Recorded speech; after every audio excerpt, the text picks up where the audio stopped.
যাকাত দেওয়ার মতো সম্পদ দিয়েছেন, হিসাব করে বছরে একবার যাকাত দিবেন ইনশাআল্লাহ। যাকাত বছরে কয়বার দিতে হয়? একবার। আল্লাহ বোঝার তৌফিক দান করুন, জোরে বলুন আমিন। মনে রাখবেন, ধনীর যাকাত দেওয়া ফরজ, গরিবের যাকাত খাওয়া ফরজ নয়। গরিব আপনার যাকাতের টাকা গ্রহণ করে আপনাকে ফরজ ইবাদত পালনের সুযোগ করে দিয়েছে, বিদায় দাম্ভিকতা অহংকার করার কোন সুযোগ আল্লাহ বোঝার তৌফিক দান করুন। আরেকটু জোরে বলেন আমিন। এবার 4 নাম্বার, ওয়াল্লাযীনা হুম লিফুরুজিহিম হাফিজুন। মুমিন বান্দার 4 নাম্বার গুণাবলী, নিজের যৌবনটাকে সংযত রাখা, নিজের যৌবনটাকে হেফাজত করা। মুমিনের যৌবন হোটেলে বিক্রি হবে না, পার্কে বিক্রি হবে না। মুমিন কোনদিন বিবাহের আগে অবৈধ কোনো সম্পর্কে জড়াইতে পারে না। মুমিনের এদিক খেয়াল করেন। হ্যাঁ ছেলে কোথায় দিক শোনো, ওয়াল্লাযীনা হুম লিফুরুজিহিম হাফিজুন। আল্লাহ তাআলা ডেকে বলেন মুমিন বান্দার 4 নাম্বার গুণাবলী, নিজের যৌবনটাকে সংযত রাখা, নিজের যৌবনটাকে কন্ট্রোল করা, নিজের যৌবনটাকে হেফাজত করা। আল্লাহ শিশুকালে হিসাব নেবেন না, হিসাব নেবেন যৌবনকালে। কথা বলেন ঠিক না? যৌবনকালে ইবাদত আল্লাহ পছন্দ করে, কথা বলেন ঠিক না? আমরা যৌবনকালে গুনাহ করতে ভালোবাসি, আর যৌবনকালে ইবাদত পছন্দ করেন কে? যৌবনকালে লম্বা সময় নামাজে দাঁড়ায় থাকা যায়, লম্বা সময় রুকু করা যায়, লম্বা সময় সিজদা দেওয়া যায়। বৃদ্ধ বয়সে যেটা সম্ভব। ঠান্ডার সময় প্রচন্ড ঠান্ডা, শীতের রাত 2টার দিকে কোন মুরব্বী চাচাকে একটু বলেন, চাচা 2000 টাকা দিব, পুকুর থেকে একটু গোসল করেন। চাচা বলবে, ভাতিজা ওই টাকা নেওয়ার জন্য ওঠার শক্তি থাকবে তো? কিন্তু কোন যুবককে যদি বলেন 2000 টাকা দিব, গোসল একটা করে আয়, বলে টাকা রেডি করেন, তারপর খুলছি। কারণ যুবকের একটা পাওয়ার আছে, কথা কোন ঠিক কিনা? এই জন্য যৌবনকালের ইবাদত আল্লাহ পছন্দ করে। আমরা যৌবনকালে মালিকের ইবাদতে কাটাবো ইনশাআল্লাহ, ইনশাআল্লাহ। হযরত আলী রাদিয়াল্লাহু তাআলা বলেন, তোমরা যৌবনের কারণে গুনাহ করো, একদিন তোমাদের যৌবন থাকবে না, আমলনামায় গুনাহ ঠিকই লেখা থাকবে। কথা বলে ঠিক কিনা? এই যুবক, এই রঙের যৌবন একদিন জং ধরে শেষ হয়ে যাবে। কথা বলে এই টাইস আমরা একদিন ঢিল হয়ে যাবে, এই কাঁচাদের একদিন সাদা হয়ে যাবে, যৌবনে পড়ে যাবে ভাটি। কথা বলে ঠিক কিনা? এই জন্য যৌবনের তাড়নায় রং তামাশা করা যাবে না, গুনাহ করা যাবে না। যৌবন কালে অবৈধ কোনো প্রেম ভালোবাসার সাগরে নিজেকে ডুবানো যাবে। কথা বলেন। তাহলে যৌবন বয়সে ইবাদত করবো কার? যৌবন কালে গোলামি হবে না, মনে থাকবে তো ইনশাআল্লাহ। যুবক তুমি কি মনে করো জঙ্গল প্রেম করার জন্য মঙ্গল? জঙ্গলে কেউ না দেখলে একজন দেখেন, দিদিকে যৌবনে পরীক্ষা দিয়েছিলেন ইউসুফ আলাইহিস সালাম। ওদিকে যাওয়ার সময় না, সংক্ষিপ্ত কথা, জুলেখা একটা গোপন কক্ষে নিয়ে যায়, চতুর্দিক দিয়ে দরজা বন্ধ করে বলে, দিয়ে বড় জ্বালারি পাঞ্জাবিওয়ালা। হুজুর তো কিছুই বোঝে না, হুজুর সবই বোঝে, নারীর ছলা কলা বোঝে না। কথা কোন ঠিক না? এইবার জুলেখা নিজের শরীরে কাপড়গুলো ছিঁড়ে ছিঁড়ে দেবতার মুখগুলো ঢেকতেছে। ইউসুফ আলাইহিস সালাম ডেকে বলে, কাপড়ে ঢাকিতেছ দেবতার মুখ, কি দিয়ে ঢাকিবা তুমি বিধাতার মুখ? জুলেখা কাছে আসে আর বলে, ইউসুফ রে, তোমার চোখ দুইটা ভারী সুন্দর। ইউসুফ আলাইহিস সালাম ডেকে বলে, এই চোখ যে আল্লাহ সৃষ্টি করেছে, সে আল্লাহকে ভয় করো। ইউসুফ আলাইহিস সালামের অন্তরে কার ভয়? ইন্নী আখাফুল্লাহ, অন্তরে আল্লাহর ভয় নিয়া আল্লাহর পয়গম্বর ডেকে বলে, আল্লাহ জুলেখার মনের অবস্থা আমি বুঝতে পেরেছি, একমাত্র আপনি পারেন আমাকে সাহায্য করতে। আল্লাহর উপরে তাওয়াক্কুল করে ডেকে বলেন, আল্লাহ আমার দায়িত্ব হলো নিজের ইজ্জত বাঁচানোর জন্য দৌড় মারার দায়িত্ব আমার, আর আপনার কুদরত থেকে তালা খুলে দেওয়ার দায়িত্ব আপনার। আল্লাহর পয়গম্বর বিপদে পড়ে স্মরণ করেছিলেন কাকে? আযকুরুনি আযকুরুকুম ওয়াশকুরুনি ওয়ালা তাকফুরুন। বান্দারে, তোমরা আমি আল্লাহকে স্মরণ করো, আমি আল্লাহ তোমাদেরকে স্মরণ করব। আল্লাহ নবী ইউসুফ আলাইহিস সালাম ওই গোপন কক্ষে বসে আল্লাহকে স্মরণ করলেন। আল্লাহর উপরে ভরসা করে নিজের ইজ্জত আর সম্মানকে বাঁচানোর জন্য ইউসুফ আলাইহিস সালাম মারছে দৌড়। আল্লাহু আকবার বলেন। যুবকদের এই গোপন রুমে ইউসুফ নবী আর জুলেখা ছাড়া কেউ ছিল না। এখনকার যুবকদের গোপন রুম লাগে না, পার্কের সিটাগুলি পাইলে আর পিরিতের 12 মাস এমন ভালোবাসা পালন করে, কয়েকদিন পরে মহিলা বন্ধু করে। কথা বল ঠিক কিনা? আমার ভাইয়েরা, ইউসুফ আলাইহিস সালাম আল্লাহর উপরে তাওয়াক্কুল করে মারলেন দৌড়। দৌড় মারতে মারতে আল্লাহ আল্লাহর কুদরত থেকে প্রত্যেকটা দরজার তালা খুলে গেল। শেষ দরজায় জুলেখা পিছন থেকে মারছে থাবা, জামা ছিঁড়ে গেল।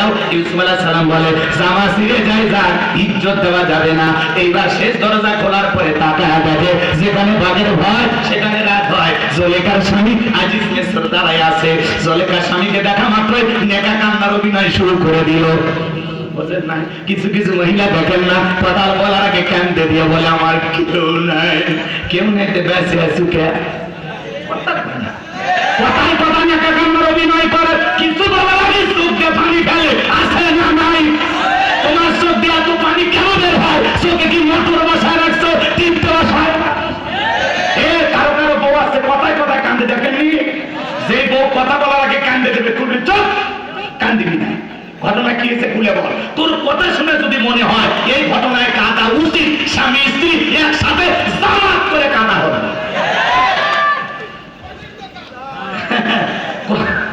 কথা বলার আগে কান্দে না, এরকম মহিলা আছে না? যে মহিলা নেকা কান্নার অভিনয় জানে, নাকের পানি চোখের পানি এক খাতি করে, ও বুঝতে না ভিতরে ভেজাল আছে।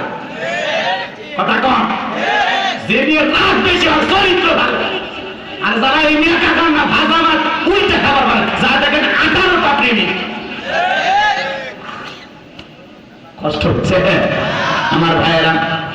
জুলেখা নেকা কান্নার অভিনয় করে কাঁদতে কাঁদতে দিকে বলে স্বামী ইউসুফকে ছেলের মতো দেখতাম, আজকে সুযোগ পাইয়া আমার ইজ্জতের দিকে হাত বাড়াইছে, আর একটু দেরি হয়ে গেলে আমার সর্বনাশ হয়ে যাইতো।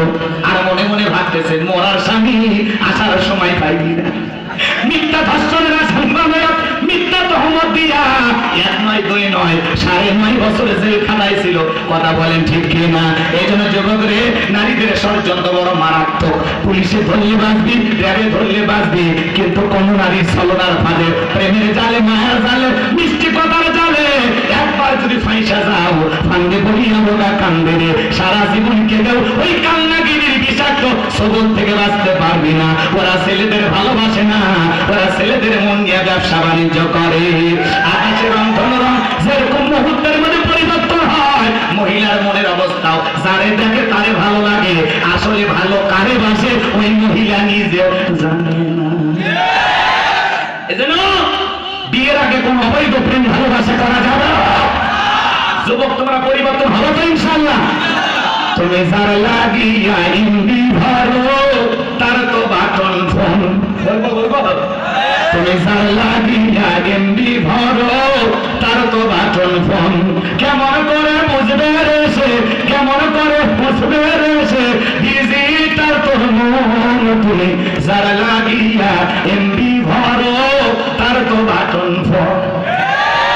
মেসেজ দিলে সেন্ড করে না, দেয় না তো রিপ্লাই, ভিডিও কলে বলবা কথা, ক্যামেরা তার নাই রে, ক্যামেরা তার নাই। ডিজিটাল এই যুগ জামানায়, ডিজিটাল এই যুগ জামানায়, কেন আলো তার মন। তুমি যার লাগিয়া এমবি ভরো, তার তো বাটন ফোন। প্রীতি ভালোবাসা বিয়ের আগে নয়, মনের মধ্যে রাখো তুমি পরকালের ভয় রে, আল্লাহ তাআলার ভয়। গানের মধ্যে শিক্ষা আছে না নাই? প্রীতি ভালোবাসা বিয়ের আগে নয়, মনের মধ্যে রাখো তুমি পরকালের ভয় রে, আল্লাহ তাআলার ভয়। তবে তুমি মুক্তি পাবা, তবে তুমি মুক্তি পাবা দোজখের আগুন। তুমি যার লাগিয়া এমবি ভরো, তার তো বাটন ফোন। কেমন করে বুঝবে রে সে, কেমন করে বুঝবে রে সে, ডিজিটাল তোর মন। তুমি যার লাগিয়া এমবি ভরো, তার তো বাটন ফোন। এই যুবক কথা ঠিক আছে না না? গানের মধ্যে শিক্ষা আছে না না? মনে রাখবা, পিতা মাতা পছন্দ করে বিয়ে দেবে যেখানে বরকত আছে, মুরব্বীদের দোয়া আছে যেখানে বরকত আছে। একাকে মাপদারি করে বিয়ে করে না। 20 বছর বয়স হয় না, বাড়িতে এসে বলে আব্বা উত্তর বাংলা কি আমি কথা দিয়েছি, রাজি থাকলে 1 সাবুন, না হলে 2 সাবুন। পিতা মাতা রাজি হয় না, অবাধ্য হয়ে, পিতা মাতার অবাধ্য হয়ে পালিয়ে যা বিয়ে করে। 3 মাস পরে আর স্বামী স্ত্রী ভালোবাসা নাই, ডাউটফুলের সম্পর্ক, একে অপরকে সহ্যই করতে পারে না। তখন খালি ঝগড়া লাগে আর বলে পিতা মাতার রহমতে বিয়ে করে কি যে ভুল করেছি। আবার ফেসবুকে পোস্ট করে ভালোবেসে কেউ সুখী হয় না, আমি তার জ্বলন্ত উদাহরণ। আছে না নাই? ও আজ কিছুক্ষণ চলবে না তো? কারা কারা হাত তোলেন তো দেখি। লিল্লাহি তাকবীর। এই যে প্রতিপক্ষের ভাইয়ারা ওনারা আরেকটু আশা করছে, আরো নাকি দেওয়ার লোক আছে। মাগরিব থেকে হুজুর কালেকশন করতেছে, আমি একবার করিয়ে দিয়েছি, আবার বলতেছে হুজুর করেন। এটা ঠিক না, কারণ বক্তা আরেকটা তুলে দেয়, সেও কালেকশন করবে। আমি শেষ, আমি তো একবার করছি। এই একই শ্রোতা একই বক্তা দুইবার ছেলে কি হয়? এটা প্রত্যেকটা বেমার না, বুঝলেন? মনে করতেছেন হুজুর আপনার হাদিয়ে দিয়ে আনছি, কি হয়েছে? বুঝলেন না? অনেকে ভাবি আপনি তো ঠিকই নিয়েছেন। আরে ভাই একবার একটা বক্তা দিয়ে একবার তুলবেন, আমি যদি আবার টাকা চাই লোকজন ওইভাবে দেবে তাই। আর আপনাদের এলাকায় যে পরিমাণে দান করে যে চাওয়া মানে বোকা, মানে এই মানুষগুলি এমনি দেয়, খুবই সহজ কথা বলে না। এই যে কত মানুষ এসে দেখলাম না লিখে লিখে দিয়ে গেল, কি ভালো মানুষ, তাই না? আমার খুব ভালো লাগে। আরো দেখবেন চাষারও হাউস আছে। ঠিক আছে, এখন টাকা দেন, কে কে দেবেন দেন, দেখি বাকি ওয়াজ হলে হবে, না হলে দোয়া করে দেব। আসেন, কি আসেন, পাইতেছি তো। হ্যাঁ, না হলে আব্দুর রহমান ভাই আপনি ধরেন। আসেন ভাই, দেন দেন। কে বসে আছেন? 500,000 টাকা নগদে বাকিতে লিখে দেন। কবরস্থান তো জীবনের শেষ ঠিকানা, একটু দেন। আজকে মরলে কালকে 2 দিন, শোনেনি কথা কয় না কেন? চলে যাওয়া লাগবে ভাই, কেউ থাকবো না। আসেন দেন বাবাজি, দেন ওখানে হাত দেন। কে লেখা দেবেন বলেন? 5,000, 10,000, 1 লাখ, 2 লাখ। আসেন, সময় কম। আমি 12:30টার কথা বলেছিলাম, 1:10 বেজে গেছে, 40 মিনিট পার হয়ে গেছে। আপনারা ভালো শ্রোতা না? আরেকটু চালা যাবে কত? আরো 10 গাড়ি, 5 গাড়ি না দেওয়ার মতো কেউ আছে বাবা? আছে আছে না? ওয়াজ করবো কেন? আরেকটু আমি তো বুঝলেন ভাই, নাই কেউ নাই।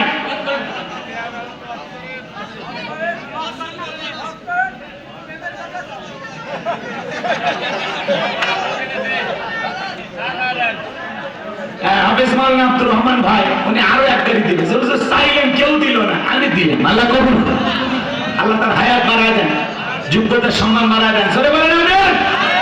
আর কি আছেন বলেন? আপনি 2 গাড়ি, কি না? সানোয়ার ভাই 2 গাড়ি, আল্লাহ কবুল করেন। জোরে বলেন আমিন। আচ্ছা, দিন মোহাম্মদ উনি কই আসেনি এখনো? কই দিনু না, ও কই গেল? মানে আপনি কি না? মুজিবুর রহমান 1 গাড়ি, আল্লাহ কবুল করেন। এই যে ভাই যিনি লিখতেছেন মরি, উনি দিছে কই গাড়ি? মেম্বার ভাই রানী ক্ষমতা আছে, কি মার্কা ছিল? মরু গেল না ভাই। আপনি কয় গাড়ি দেবেন? আরে ওটা 10 গাড়ি মিল করে দেন, আপনি দেন। মেম্বারই তো ইচ্ছে করলে বরাদ্দ এনে দিবে ভিতর, চেয়ারম্যানের সাথে একটু ঘষাঘষি করে লাইন ঘাট করে হয়ে যাবে। যা